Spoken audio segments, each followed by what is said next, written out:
Hello, everyone, and welcome to another edition of the SEANC View Podcast. I'm Jonathan Owens, your communications director here at SEANC. Got a little bit of a short crew in here today. We have, well, not that you guys are short or anything. Y'all are actually very tall people. Yeah, we're a lot of things, but we're not short. But we're short one. Not that it would matter if we were. Yeah, That's it's right. okay to be short. Suzanne Beasley is out today, but she is short. She sends her love. Yeah. But we have Artist Watkins, the executive director here, and also Sam Klein, and we're going to try to muddle through without Suzanne, but we miss you, Suzanne. Let's have a great show.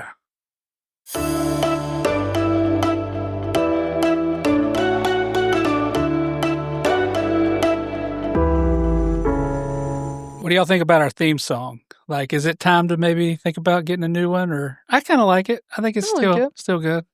We could shift. Any I can thoughts, look around. artists? Hell, you're making a face. You know I'm really funny about songs. I don't like it. Oh, okay. It But is I mean- very generic. At the same time that I say I don't like it, because Yeah. we can't use copyrighted music, I couldn't come up with something different as a suggestion. So Maybe we'll spice it up. We'll take a look I at can try and find something that's like a little more CNN, Jazzy. Fox News, in it. Today is July 10th. It is a Thursday. We're back to our normal day of doing the old podcast, and it's a hot day. It's going to rain even more from what I understand this afternoon. And we'll get in a little bit of that talk a little later. But as always, we start with the budget. Not a whole lot going on in budget world yet again. I guess official information, right, artists? yeah, I mean, the question is, or is there? We Oh, don't know. The legislature has taken a bit of a hiatus, and they definitely took last week off. Are there people who are in the corner offices working on this budget right now? I can't help but think that they are, and that the entire delay was almost surely based around not just their disagreements over how to implement tax cuts, but the fact that the federal budget hadn't come down. And yeah. now it has, as we talked about last week. So here we are, and folks in the House and Senate have to figure out how to put together a budget with a whole lot less availability from the federal government. Yes. On that point, NC Newsline had a story yesterday. NC lawmakers urged to act as federal cuts threaten state services. I thought this would be a good starting point for us because we are the state services they're talking Right. about, right? So I guess it's a group called the Patriotic Millionaires. Interesting name there. Sounds like a dance troupe. It's a flash mob. Yeah. Like they do parades, like they come and they... It kind of sounds like that, yeah. Well, who I are have- the patriotic millionaires? I think they're millionaires who just love this country. They have members of the Patriotic Millionaires, a group of high-income earners who advocate for more equitable tax system, echoed their concerns and called for lawmakers to raise taxes on the wealthy to ensure. I can't even say that without laughing. Well, yeah, it's So that's ensure become laughable. investments It's not in happening. critical services. So I guess they're kind of saying the same thing we did last week. Now that we do have a federal budget, we need some action pretty soon to cope with it. Yeah, and I think you hear that message sometimes. I think you just said it's raise taxes on the wealthiest to provide for public services. We have always, at Scenic, chafed at the notion that it's either charge people more in taxes or not be able to provide services. There's a way to do this, obviously, without having to pit state employees and retirees against taxpayers, because Yeah. that's what that equation does. Yeah. So we talked last week about the fact that we don't want to see, with the changes coming down in the federal budget, we don't want to see the choice come down to whether you give children health care or whether you give state employees and retirees something. And it doesn't need to come down to that. There's places where we're spending, and I'd start there if I were them. And the one that we keep bringing up because it's such an enormous amount of money and that makes the least sense to most people that I talk to casually is the expansion of those opportunity scholarships to where no matter how rich you are, the state will give you money if you send your child to private school. That's a giveaway. And I don't think the state is going to be in a position of giveaways. This was, I guess it was an online news conference hosted by the North Carolina Budget and Tax Center. They warned that the new federal budget bill would trigger deep cuts in Medicaid and strip health care coverage for 600,000 North Carolinians and saddle the state with $438 million a year in food assistance costs. There's no way to make all that up. Well, I mean, again, there are ways. Number one, you can't spend on issues that are giving money away without a need. Yeah. That just doesn't make sense. And again, we've talked about the fact that these private schools have increased their prices. Yeah. So it's not even changing the game in terms of choice. Only 8% of the people in the first year of those scholarships actually chose to move their kids from public to private. The rest had already made that choice when it was fully on their own dime. So, And I'll be honest, I'm disappointed that this topic isn't out there more, that people aren't talking about this. people are, though. I mean, casually. Yeah. I mean, casually. Yeah. When they read about it, but most people don't know They really don't. Yeah. that the government is doing that. They like the idea of school choice. They hate the idea of paying for They don't know what really that means. wealthy people's school choice because they were doing it anyway. They were going. Yeah. Like you've always had school choice. Yeah. You know, you There just was have no to pay. barrier. Cost wasn't a barrier to that choice Yeah. for patriotic Right, millionaires. yeah. What's the equivalent of state pride? Is there like a word for that? There's not, right? They do it every day. I mean, State pride. No, you wouldn't call it patriotic though if it's just about your state. yeah. I'm Well, it is. It Carolina is on a a form of tangent. patriotism. North Carolinian pride. Yeah. there, North Carolina, pride. pride. Yeah. So we would expect them to have a little more urgency about this budget right now, right? I'm sure they do have urgency. They are going to have to recalibrate everything and figure out what can go in here, what programs. There's a lot of programs people wanted that might not cost all that much, but if you add all those up, it's like anything else. If you do a bunch of little subscriptions you can do your own personal budget, death by many, Yeah. many cuts of small expenditures. And so they have to make sure they don't increase spending in any way that doesn't benefit the public in a broad way. Going back to my first comment, I think it's kind of interesting though that we weren't invited at all to this. Like we weren't even. What do you mean? Why would we have been involved? Well, I mean, like you're talking about state services. Obviously, we're advocating for state services. It seems like they could have brought us in on that.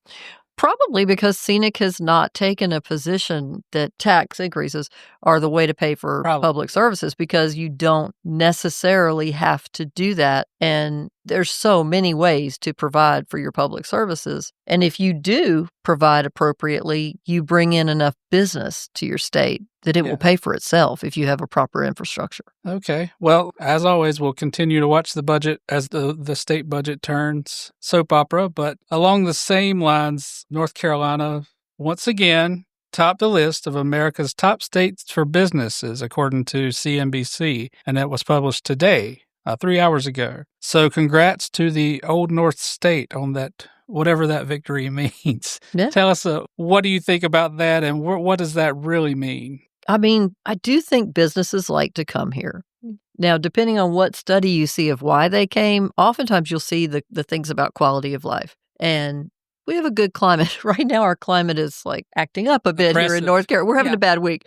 Yeah. But our climate is generally really, really good. And by climate, I don't mean economic. I'm just talking about the weather. And Yeah. literally, businesses in the past have said that was a big factor. Do their top brass want to be here? They ranked the states by 7 factors. One was economy, infrastructure, the workforce, cost of doing business, business friendliness, which all the southern states probably swept. Right? Oh, yeah. 100%. Quality of life and technology and innovation. And North Carolina ranked 29th in quality of life, and that was our lowest ranking. So I wonder what's wrong with our quality of life. Well, We don't have a That could MLB team. maybe? include our health care it does. Yeah, and it how does. we are. It said it takes into account per capita crime rates, environmental quality, and healthcare. Yeah. Yeah. And we are the worst in The the nation, nation for health. in healthcare costs. Most right? expensive healthcare in the country is here, so that's bad. So all these quality of life issues, crime rates, environmental quality, and healthcare, there is a direct corollary there between state services and how much you put in them, and then what kind of quality of life you get out of that on the other end. That's why I say if you pay for state services, make sure you pay people enough to want the jobs, keep them filled, and with quality people, it pays off and businesses wanting to come here. But if you look at per capita crime rates, we think a lot about the police officer on the street. That's what most of us, if you say crime rate, we think about the police officers. We don't think about the probation parole folks. We don't think about the clerks of court and their staff, which if they're not making sure those courts run efficiently, it has absolutely has an impact on crime. There's so much that goes into running your criminal justice system, and most of those are state positions. And so we need a better investment in that. And certainly probation parole, we've seen how dangerous that is, and we're not paying them enough. And clerks of court and their staff are, like so many state employees, doing so much with not enough, but they're doing an amazing job of it so far. But they need to be funded better. For environmental quality, DEQ. Yeah. If you want to talk about the environmental quality, you have to have a North Carolina DEQ that is well-funded and well-staffed. And if the last one being healthcare, in addition to just the fact that the cost of healthcare is so out of control and the state health plan paying too much kind of leads the way since it's 10% of the market. The other thing is DHHS. So much about healthcare in this state has to be touched by DHHS in some way. And people sometimes hate the idea of regulations.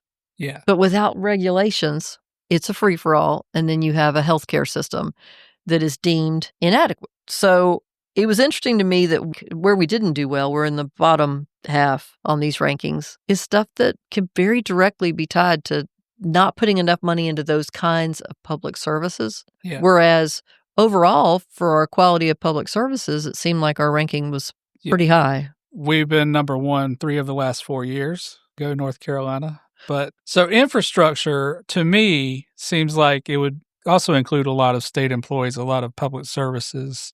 That's who provides your infrastructure. We're 11th in that, so that's pretty high up there. Workforce, we're 4th in the nation. I guess that probably has a lot to do with our education system and our university. Yeah, the investment that we have traditionally had in our universities pays off. It's always going to pay off. How can you continue to argue for decreased taxes when we're already the number 1 state for business in the country?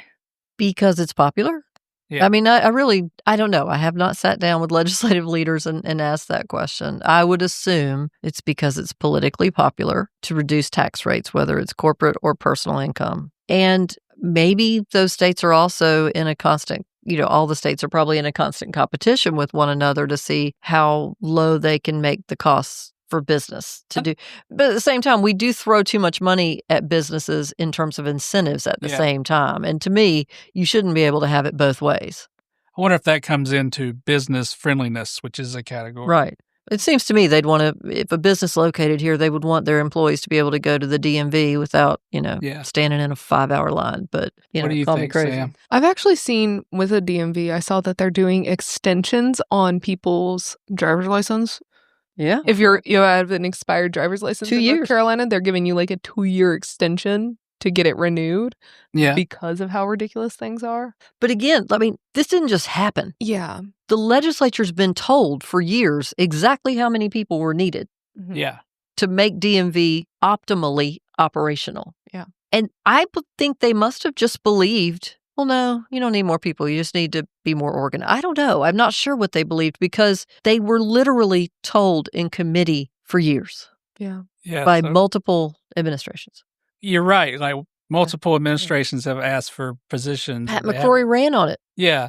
And they haven't gotten them. And then the new person comes in, which I'm not bashing him. He's probably great, But like the first thing he said was, let's get more physicians. Yeah, and they were like, brilliant idea, It's the messenger. As are most things in this world, and certainly in politics, it's the messenger. Yeah. We always get off on DMV for some reason. Because that's what people think of as government. Right? Yeah.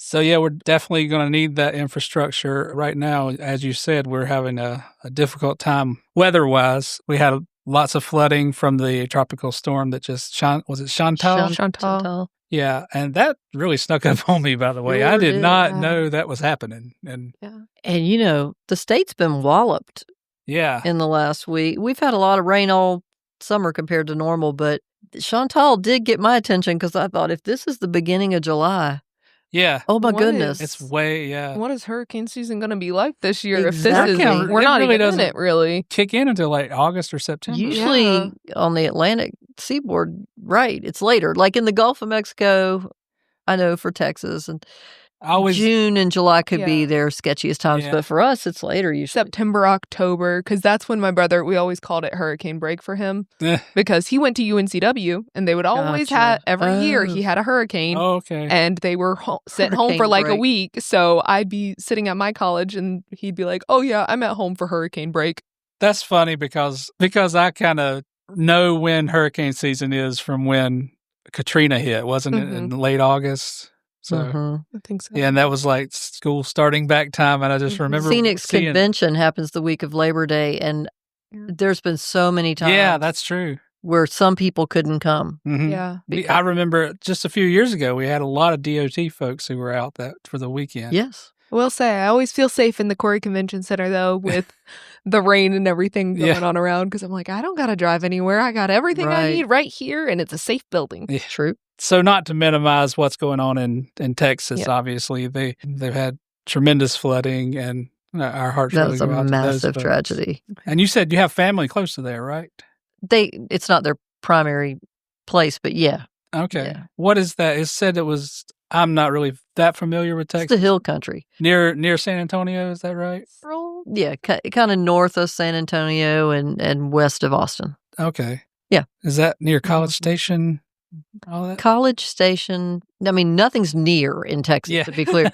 But yeah, it's not Okay. that far from College Station. You've got San Marcos is in that area, big college, huge college town. I mean, the university there is, gosh, it'd be the size of Chapel Hill. It's just devastating to hear It is. the story of those children at the Camp Mystic. We'll all know that name. Yeah, that's you can't even comprehend that grief. And Yeah.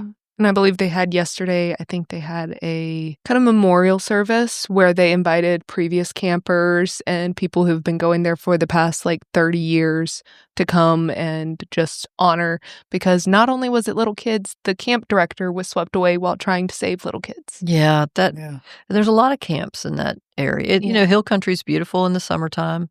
Yeah. It's kind of a microclimate like it is up in Boone, Mm-hmm. where it's a little cooler. Yeah. than- So Along with the flooding in North Carolina, the insurance commissioner, Mike Causey, who was just on our podcast last week, he is in Durham today providing assistance with the Department of Insurance team to residents who were impacted by the flooding. And according to their Facebook page, they are also setting up a victim assistance center in Carborough that will be available Yeah. tomorrow as well, July 11th.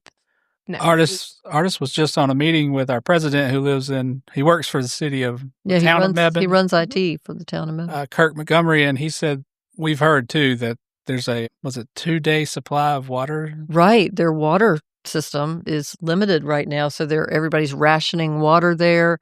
They're taking, if anybody hears this and wants to take water to Yeah. Mebane, they need it. They need bottles of water for drinking and for brushing their teeth, and so they can ration it. I don't know. It's supposed to be a lot more rain tonight. Yeah, more rain tonight.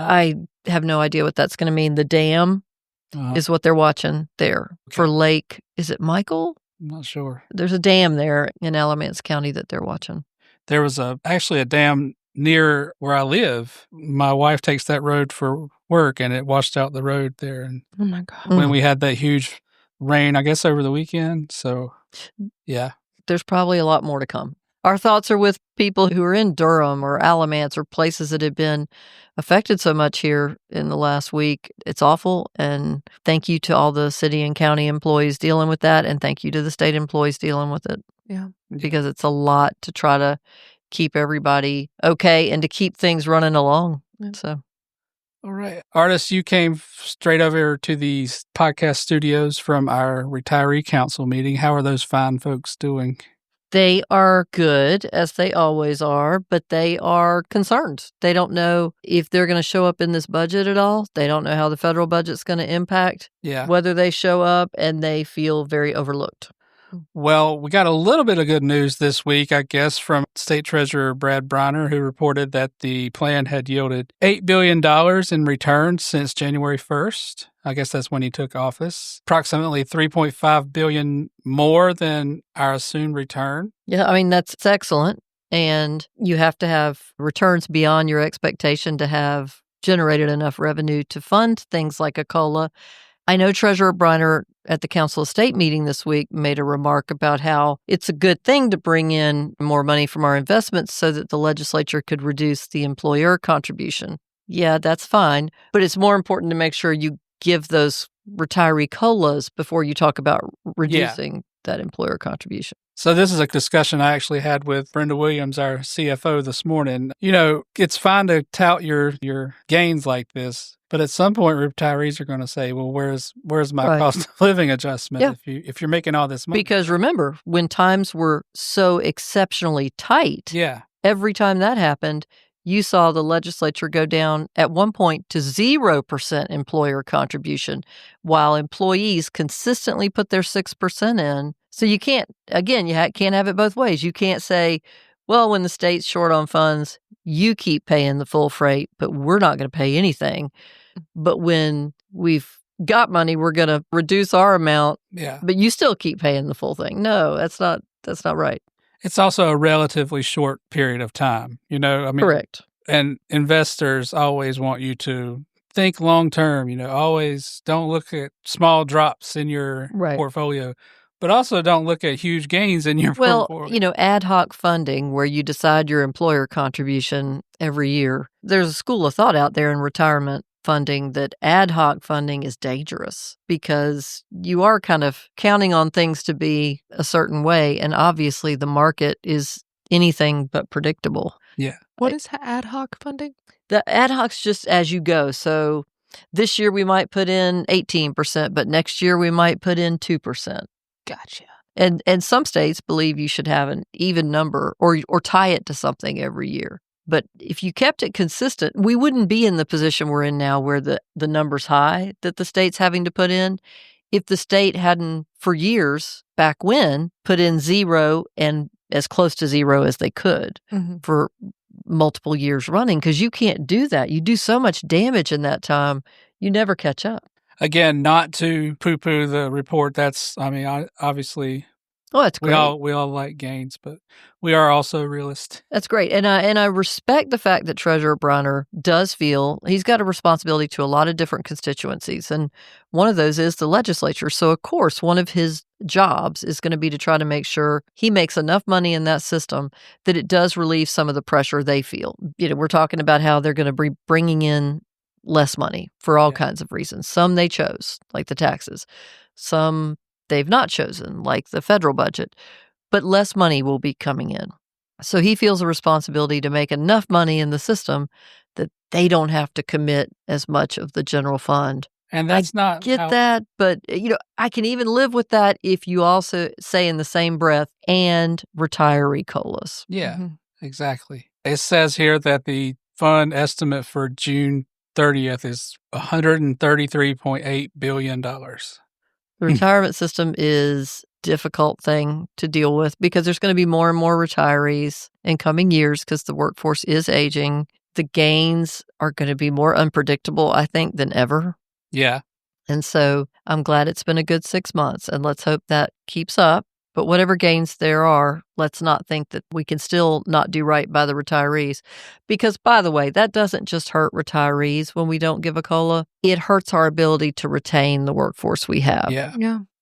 Because when they see that the retirees aren't getting a COLA, they're like, why am I going to stick around to not get a COLA either? Yeah.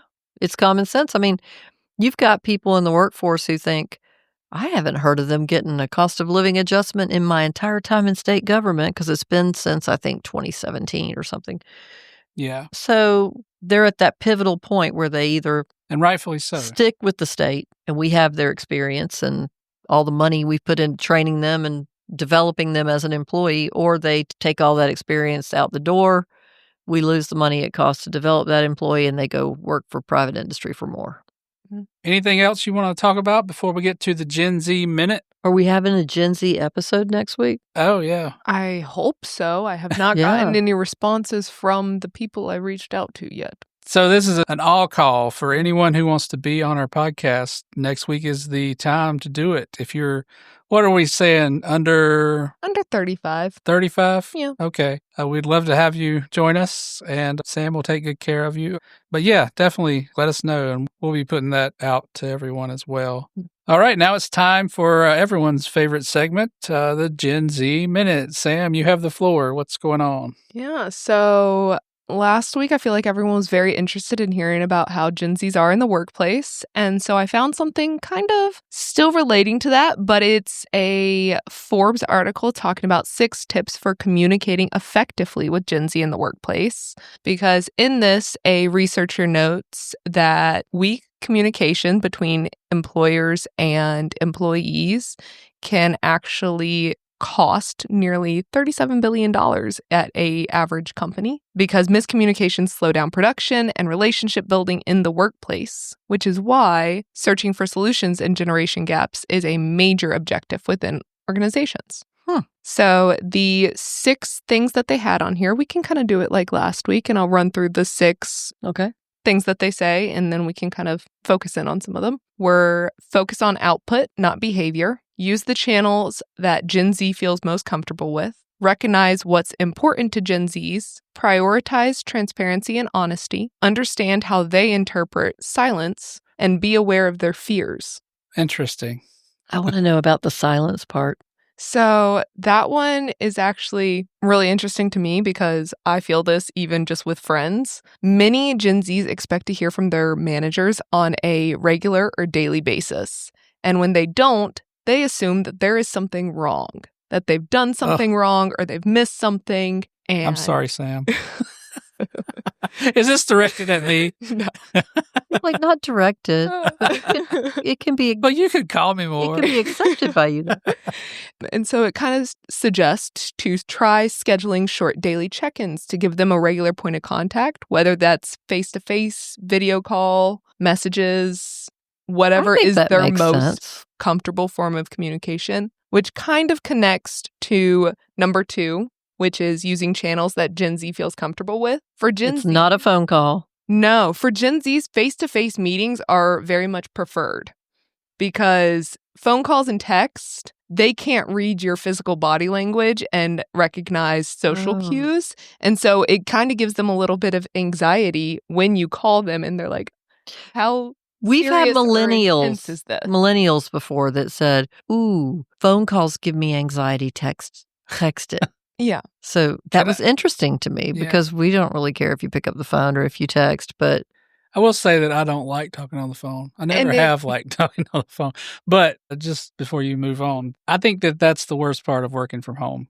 I like to be in the office so we can talk. Yes, you run into people. And as a manager, I think it's easier to work with your people when they're here with you, you know. Yeah. So maybe a lot of this stems from working from home. Oh, yeah, because I feel like I have an easier time like being able to talk to you when I can just walk down the hall and be like, hey, I got a question. Yeah. So, but they also put in that one that for a digital workplace communication, they usually prefer text messages and not a giant long wall of text message. Because that can overwhelm them and they're like, this is too much. I don't know what I'm doing. But smaller messages so that they can intake the information and process it a little bit better. That makes sense.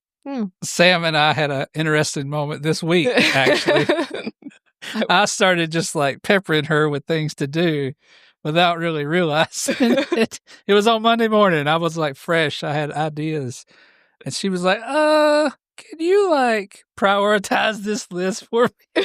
I was overwhelmed. And I was like, oh, I'm so sorry, Sam. There was just a lot all at once. And I was like, okay, what's the most important thing that needs to get done I think first? that's an ADD thing. Yeah, we all do it. Yeah. I do the same thing. I came in Monday morning with a fresh slate of ideas and I overwhelmed Sam with them. So I had to apologize for that. But she got them all done. She got most of them. That's good. Actually, now that I'm looking around the room, this could be an ADD podcast. It really could be. And you can tell it listening to it. Yeah.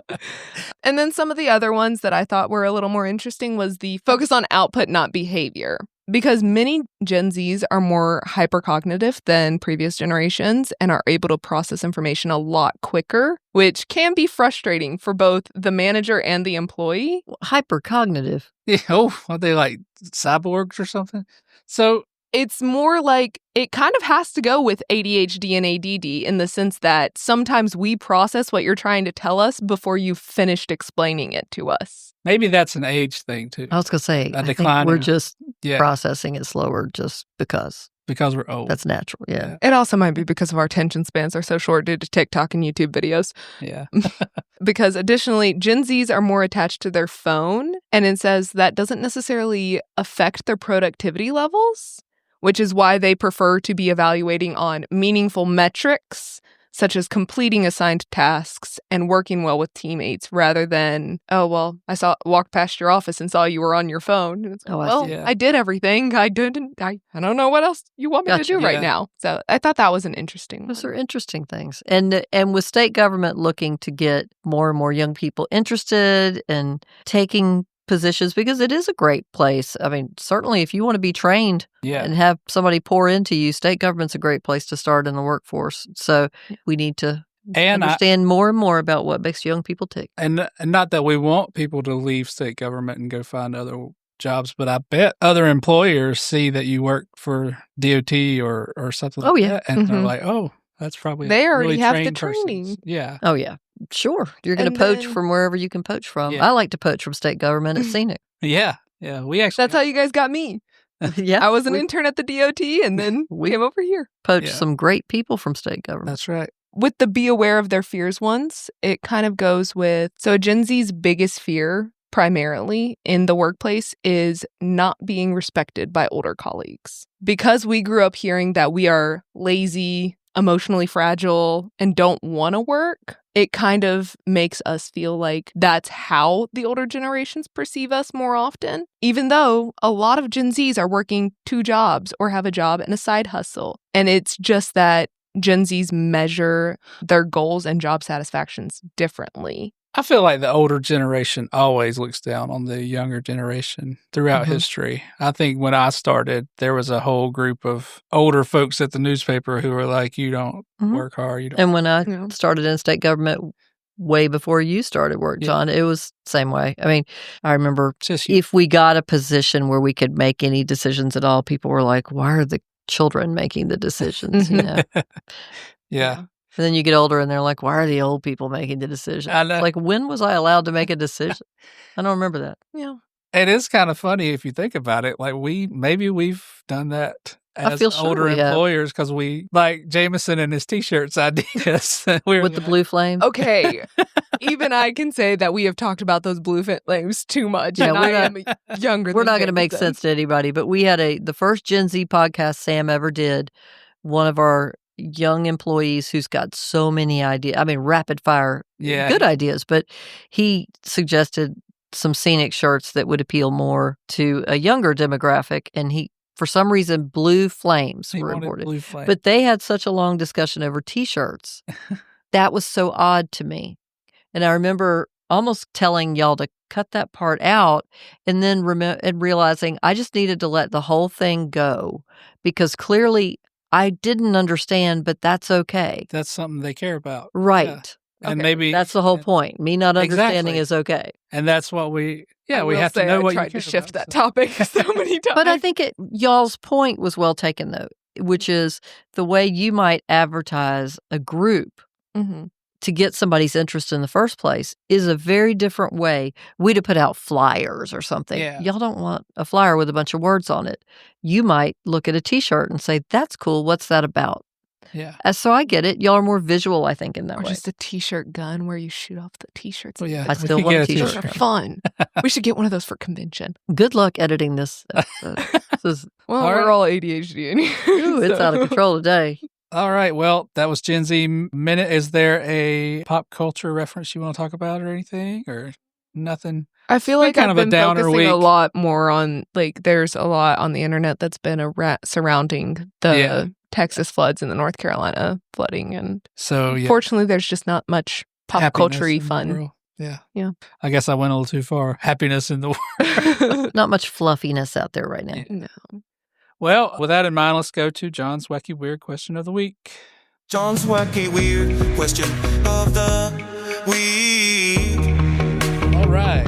So today, my question is a little open-ended, and I ask it just because I want to give you one fact that I learned on TikTok. And I think we could create a whole nother segment that's like John's weird thing he found on TikTok every week, because it seems like I bring it up every week. Hey, I found this out on TikTok. I think you like TikTok more than I do.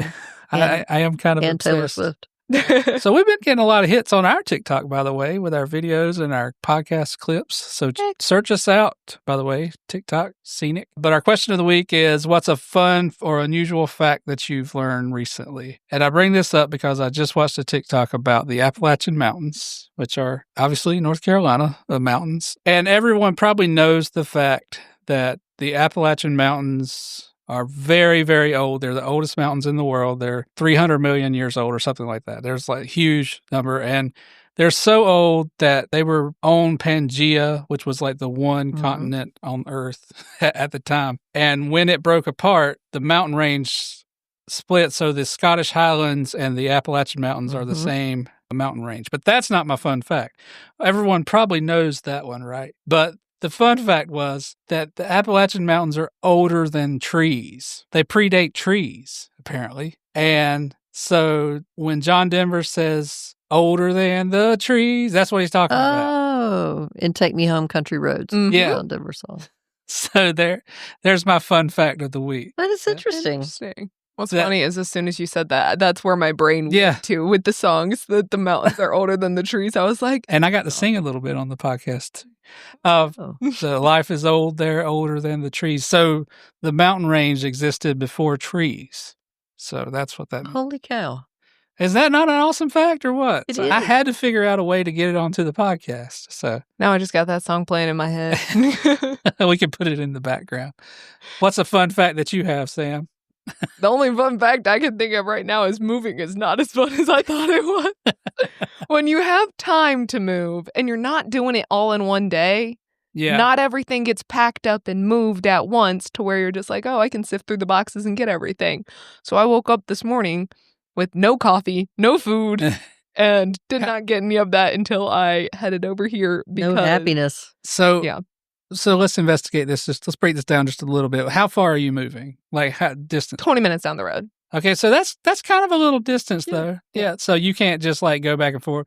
How are you doing it? Like one carload at a time? Or did you rent something or? Pretty much one carload at a time. I might have to rent a U-Haul to get the rest of the furniture that I have there. Yeah. Just because I have like some desk chairs, a desk. So that's literally the worst way to move to me. Yeah. Is like one little I'm carload basically at a time. doing one room at a time. I got my bedroom. Yeah. I don't have my clothes. I got my bedroom.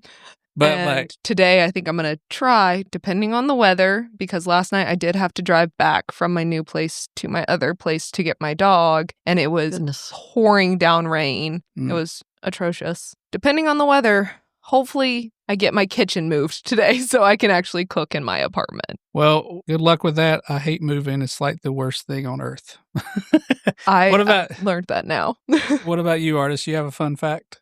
I think I learned one from Commissioner Causey last week when he was on the podcast, which, by the way, if you haven't listened to that, please do. I thought he was really riveting at times.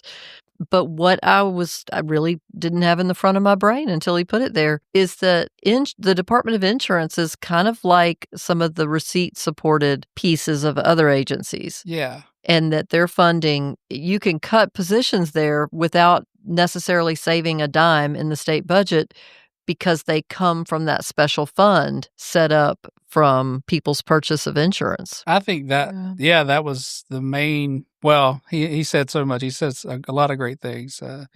Educated us, but that was really eye-opening to know that. It's almost like the highway fund with the... It is kind of like that. You know, I guess that's about as close as an analogy as you could make, but I know it had never hit me, the things in that agency that are just not. I think about the obviously fee-supported things that are in Department of Labor, places like that, but I don't think a Department of Insurance is not being out of the general fund to the degree. It's not. Yeah, I don't know how to say this, but how safe is that, though? That by safe, I mean safe from legislators. Like, at some point, could they say, well, we're just going to take that money and cut those positions? Or I'm sure it's probably in statute, right? Or Well, how they're funded is just a budgetary function. okay. If they're not, there's not many positions outlined in statute. It's just your council of state, things like that, your cabinet positions. Yeah. Other than that, the statute rarely tells you. Now, back to the DMV, oddly, that tells you how many employees you can have. Okay, so I It's a cap on them. It's more of a, maybe that was a non-issue. Yeah, but that was a good, interesting. Yeah. And when Sam just said that he was somewhere during the flooding. Yes, right? he's in Durham today, and they're setting up a center in Carborough. So I had a thought. That man gets around. He goes to everywhere. Yeah. He always does. He's up. full of energy. Yeah. He's a people person. He Yeah. wants to. He came be in out there here with and the just people. commanded the room Yeah, there. he was great. Yeah. So, take a listen to that podcast. I was proud of it. I thought it was very informative. You see the title, Insurance Commissioner, and you don't think it's going to be as exciting as it is. You think it's going to be dry, very dry conversation. And it was not. He really is very good at relating the work those state employees do to the everyday lives and pocketbook of North Carolinians. He's a very effective communicator. I was about to say something very much not my age. What's that? He was a hoot and a holler. A hoot and a holler. And on that note, we'll leave it there. And thank you for joining us this week. Have a great weekend.